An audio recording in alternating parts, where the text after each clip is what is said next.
I was just like, did I say that? This was like a new experience for me overall, like just being on a collaborative tape and like doing the session the way we did it like was a new experience for me, and it was fun to just see everybody get in the studio and put it all on the put it all on the project. Like it was a beautiful experience. And I was still writing my verse while we were in the session. Like I just kept going in and out.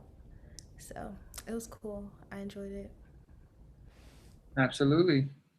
Yeah, I really enjoyed the whole dynamic of the recording process. Not only the studio and Special Birds was an awesome host. It's also like when the day I was there, you can tell it was kind of like a competition with the MCs, like a friendly competition. Right on.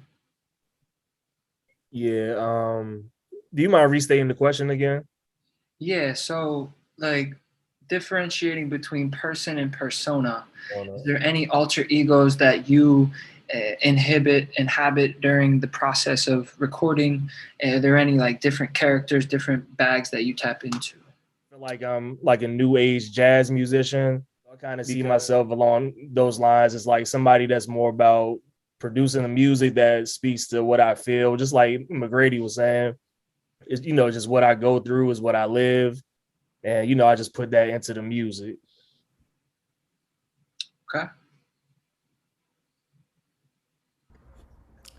Yeah, I am pretty much the same way. Not exactly, but I feel like soul in itself, soul like soul is an alter ego, like, and I just push myself to be more extroverted and like social, but like in reality, the person that I am at home is just like chilling, being introverted. Like when I'm writing, I am expressing myself and things that I'm going through and like how to get out of it. And then, like, basically just the process. I'm documenting my process through song.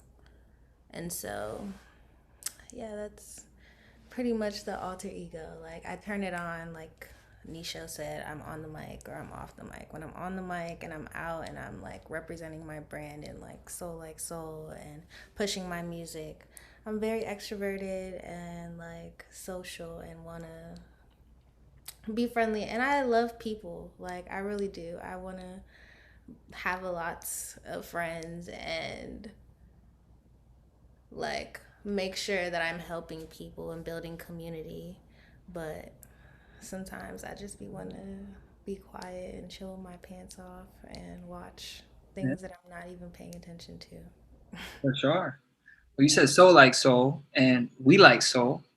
And earlier, Soul said that she goes into the booth, and you had to step out of the booth and maybe write. Like, what's that process like? Did you have pre-written verses, or did you have to rewrite, or what was that like?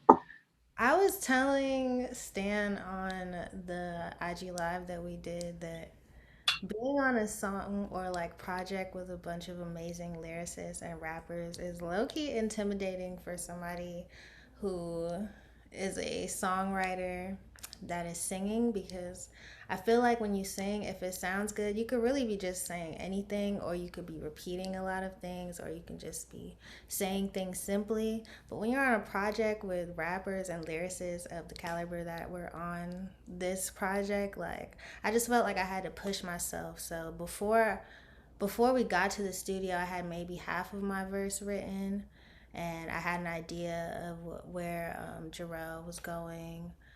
But once I saw Mia come in, once I saw McGrady and Nisha like come in and spit, I was like, oh yeah, I gotta go sit outside and really like fine tune this joint and make sure that I'm saying what I want to say as best as I can. And yeah, that was what that process was like for me. But I'm glad that I was able to be on this project. Like it really did push me. And yeah, like everybody was so talented. 100%. What was everyone else's processes like? My process was like I had my verse ready for about a month ahead, but I had to like kind of edit it because I didn't have as much time as I thought. Not only that, like it's a different type of like Soul said, it's a different type of caliber of artistry there. So it's like, well, we have about 8 artists, so I was the sole producer. So this is like a compilation of different records, and this is the first time I've done something like this, so this is a first for me. So for any of the people on the outside looking in, watching this, DC specifically breaks itself down into 4 quadrants because that's how the city is: northeast, northwest, southeast, southwest. The majority of the people that were there were either from northeast or the residing parts of the surrounding area, which is Maryland, and the other side, which is Virginia. So all 3 of those areas coming together were on this project. Okay. And everything that connects that is soul music. And, you know, that's what you see here. I can't connect this to is that the guy that made this, his name is Ja. You know, his name is August Lee, but he goes by Ja as an artist. And he did the artwork. Ja's one guy that can really bring all that to light. Yeah, he's a fire illustrator. I could definitely see that. I want to talk about the dichotomy though, because right down the middle you have a tree and you have you, Stanley. But on your right side, it seems a little tumultuous. On your left side, it just seems like a regular DC cityscape. Where does that leave you, and what does the apple mean? and I really, really, really appreciate that because it reminds me of home. Like I grew up off neo soul and expression. You know, it reminds me of where I came from. You know what I'm saying? So I super appreciate it. It's going to be a complete curveball. So this is the question. Spencer Dinwiddie on the Washington Wizards tried to pay $12 million of his own contract to get his own cryptocurrency patch on the jersey. What do you guys think of that? And what's your take on Bitcoin, crypto? Right now we're in Web 2, moving to Web 3, and we're trying to get more artists to get integrated, to get tokens from, it's called a TCR, Token Curated Registry. It's basically you get on the playlist, you get enough votes, you get tokens. And we're trying to really get people on. So I'll have to put you guys on. It looks like we only got about 3.5 minutes left. So wrapping up here, if you guys have any crucial bars you want to reiterate or any people you want to shout out, now is your time. Well, I just want to say thank you, Ian, and appreciate y'all as artists, you know, NISHA, Soul, and McGrady, everybody, Mia, you know, No Face, everybody involved with the project. Thank y'all, because without y'all, it wouldn't happen. Ian, again, just appreciate, much love to you doing this for us. This is like really dope. I think this is the first interview we've done since the project, so it's really dope to do. Stan, you already know it's already love, man. Every artist on the project that's here, always been love. We appreciate just being